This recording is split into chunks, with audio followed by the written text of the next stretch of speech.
जो कहते थे कि 370 हटा दी, प्रधानमंत्री जी का 56 इंच का सीना है। उसके बाद क्यों बार बार आतंकवादी हमले हो रहे हैं? आप कहते थे पाकिस्तान ऑक्यूपाइड कश्मीर को हम ले लेंगे, लेकिन उसके बाद भी आतंकवाद फैल रहा है। कश्मीर में हर दिन हमले हो रहे हैं।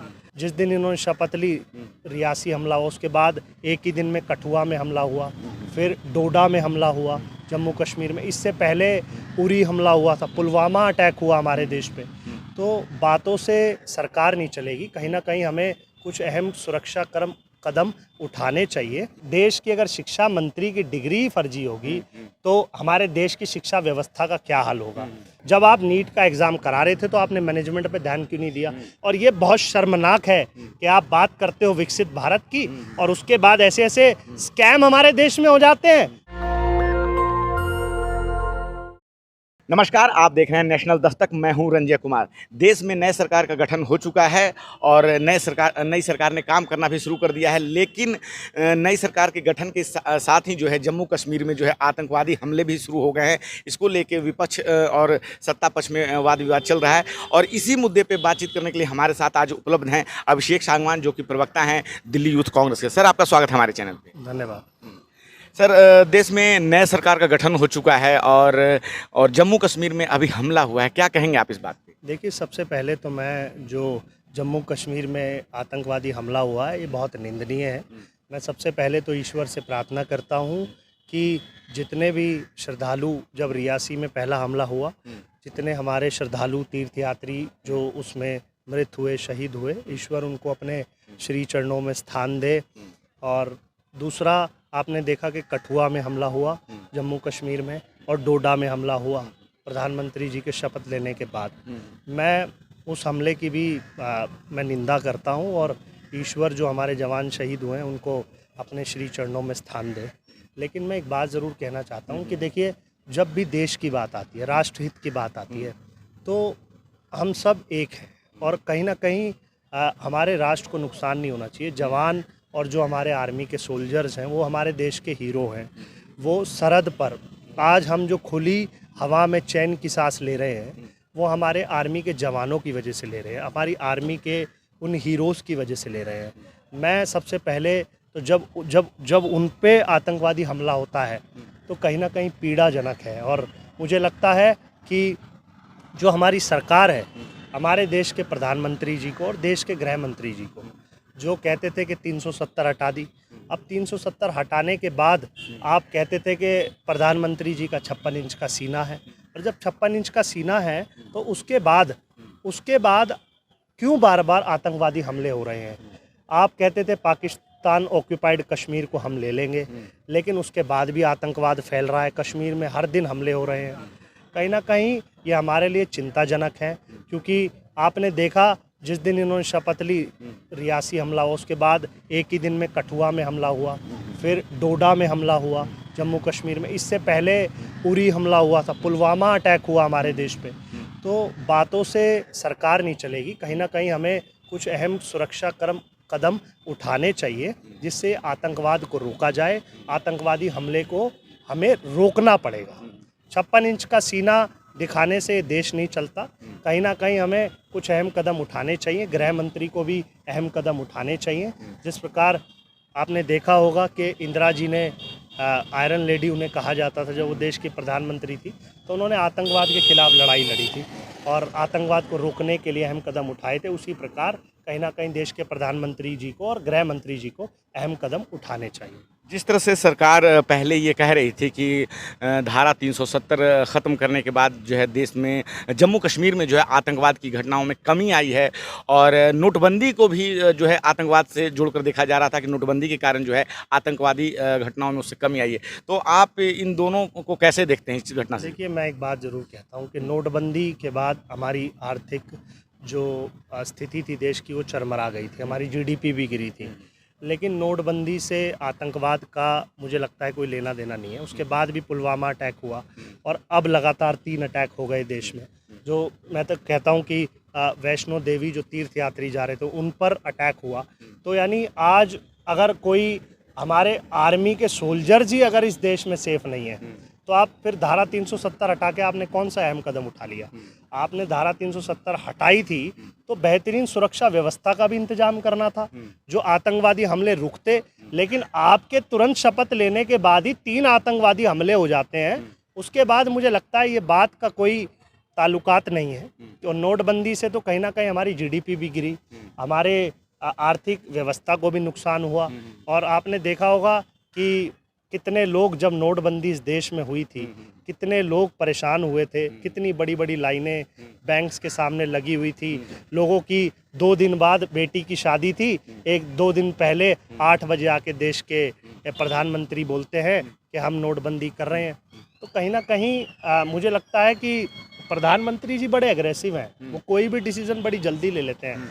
वो ये नहीं देखते कि इससे देश की जनता को फ़ायदा होगा या देश की जनता पर इसका क्या असर पड़ेगा। वो इस बात को नहीं सोचते, वो एग्रेसिव हैं। वो सोचते हैं, उनमें अहंकार आ गया है। वो सोचते हैं कि पिछले 10 साल से उनकी सरकार थी, तो वो सोचते हैं कि हमारी सरकार अब देश में रहेगी, हमें तानाशाही करनी है, हमें डिक्टेटरशिप इस देश में करनी है। और उसके बाद वो ऐसे ही एग्रेसिव डिसीजंस लेते हैं जिससे हमारे देश की जनता को नुकसान होता है। हालांकि चुनाव अब खत्म हो गए हैं और धारा 370 जो है भाजपा ने वहाँ ख़त्म किया, प्रधानमंत्री मोदी ने वहाँ ख़त्म किया, और लेकिन जम्मू कश्मीर से भाजपा ने चुनाव नहीं लड़ा। तो आप कैसे देखते हैं इस मामले को? देखिए, जब आप इतने कॉन्फिडेंट थे कि धारा 370 आपने जम्मू कश्मीर में हटाई, तो आपने वहाँ चुनाव क्यों नहीं लड़ा? और जम्मू कश्मीर की जनता भी कहीं ना कहीं, मुझे लगता है वो लोग भी त्रस्त हैं। सुरक्षा व्यवस्था उनको चाहिए, अमन चैन शांति चाहिए। बार बार जम्मू कश्मीर में ऐसे टेरर अटैक होते रहेंगे तो कहीं ना कहीं उनके यहाँ भी हिंसा फैल जाती है, और उन्हें भी अमन चैन शांति सुकून चाहिए अपने जीवन को। वो भी, जो जनता है, जो वहाँ के लोग हैं, वो भी शांति से अपना जीवन जीना चाहते हैं। लेकिन कब तक ये डर और खौफ का माहौल इस देश में बना रहेगा? मैं तो आपके चैनल के माध्यम से देश के प्रधानमंत्री जी से ये निवेदन करता हूं कि कुछ ना कुछ आप अहम कदम उठाइए जिससे वहां पर सुरक्षा व्यवस्था बने और वहां पर आप आतंकी हमलों को रोके। आप जब इतने कॉन्फिडेंट थे तो आपने चुनाव क्यों नहीं लड़ा जम्मू कश्मीर में? मुझे लगता है कहीं ना कहीं अंदर से उन्हें पता था कि जम्मू कश्मीर में वो चुनाव नहीं जीतेंगे, इसलिए उन्होंने जम्मू कश्मीर में चुनाव लड़ने का फैसला नहीं किया। एक खबर और आ रही है देश में अभी, और काफ़ी ज़्यादा उस पर बवाल भी चल रहा है। मिनिस्ट्री मीडिया, जब आप देख रहे हैं, टीवी खोलते हैं, तो नीट का एग्ज़ाम हुआ मई के महीने में और 24 लाख बच्चों ने एग्ज़ाम दिया है, और उसमें एक बहुत बड़े स्कैम की भी बात आ रही है। देखिए, मैं समझता हूँ कि इससे पहले, जो सबसे पहले HRD मिनिस्ट्री शुरुआत में ही वो स्मृति ईरानी जी को दी गई थी। खुद उनकी डिग्री भी आपने देखा था कि फर्जी डिग्री थी। और उसके बाद जब देश की शिक्षा व्यवस्था और देश की शिक्षा को, मंत्री को अगर आप ऐसी स्थिति में देखेंगे और देश की अगर शिक्षा मंत्री की डिग्री फर्जी होगी तो हमारे देश की शिक्षा व्यवस्था का क्या हाल होगा? और ऐसे स्कैम इस देश में होते रहते हैं, और मुझे लगता है कि हमें कहीं ना कहीं अहम कदम उठाने चाहिए जिससे ये हमारी शिक्षा व्यवस्था में जो दरार आती है, जो बच्चा मेहनत करता है, जो ईमानदारी से पढ़ाई करता है, उसको मुझे लगता है पूरी सहानुभूति और पूरी लिबर्टी और फ्रीडम मिलनी चाहिए। उसको सच्चाई के साथ, जब वो एग्ज़ाम में बैठता है, मेहनत करता है, तो सत्य के साथ उसका रिज़ल्ट भी आना चाहिए, ताकि उसके रिज़ल्ट के आधार पर उसका आगे सरकारी नौकरियों में चयन हो। लेकिन बार बार ऐसे स्कैम होते हैं। तो HRD मिनिस्टर है धर्मेंद्र प्रधान अभी इस देश के, पिछले 5 साल से हैं, वो अहम कदम क्यों नहीं उठा रहे? पहले भी ऐसे होता रहा है इस देश के अंदर। हमारा छात्र संगठन है NSUI, वो हमेशा नीट के इस जो अभी भी स्कैम हुआ इसके खिलाफ भी उन लोगों ने प्रदर्शन करा। कहीं ना कहीं धर्मेंद्र प्रधान जी को अहम कदम उठाने चाहिए, हमें ऐसे स्कैम्स को रोकना चाहिए, क्योंकि ऐसे तो हमारे देश के जो छात्र हैं उनका मनोबल गिरेगा। जब तक इस देश के अंदर हमारे ईमानदारी से छात्रों का चयन नहीं होगा, जब तक, तो कैसे, ऐसे तो उनका मनोबल आप तोड़ रहे हो। 67 बच्चों के जो है मार्क्स हैं एक जैसे हैं, 720, और एक सेंटर पे ही कई बच्चों के जो नंबर हैं वो एक जैसे हैं, और बहुत सारे बच्चों को निगेटिव मार्किंग दी गई है, जबकि उन्होंने बहुत सारे क्वेश्चन किए। हमारी कई बच्चों से बात हुई है। कहीं ना कहीं मैं तो कहता हूँ कि इसके अंदर जो HRD मिनिस्टर है उनको जो मैनेजमेंट पे ध्यान देना चाहिए। जब आप नीट का एग्ज़ाम करा रहे थे तो आपने मैनेजमेंट पे ध्यान क्यों नहीं दिया? वहाँ पर जो सेंटर्स होते हैं, जहाँ पर बच्चों के एग्ज़ाम होते हैं, वहाँ पर कैसी व्यवस्था होती है? और जब बच्चों के जो एग्ज़ाम्स की जो चेकिंग होती है, बाद में टीचर्स जो चेक करते हैं, वहाँ पर सीरियस रहकर वो सच्चाई पर, ईमानदारी पर वो एग्ज़ाम्स चेक क्यों नहीं होते? और फिर जब आप मार्किंग करते हो तो ईमानदारी से जैसी मेहनत एक छात्र ने करी है, जो छात्र बेहतरीन तरीके से अपने मनोबल और टैलेंट और हुनर के दम पर अपनी परीक्षा देकर आया है, तो उसके हिसाब से उसको मार्क्स क्यों नहीं दे गए? अगर ऐसा इस देश में होता रहेगा तो कहीं ना कहीं हमारे देश के छात्र और छात्राओं का मनोबल गिरेगा। एचआरडी मिनिस्टर को इस पे अहम कदम उठाने चाहिए।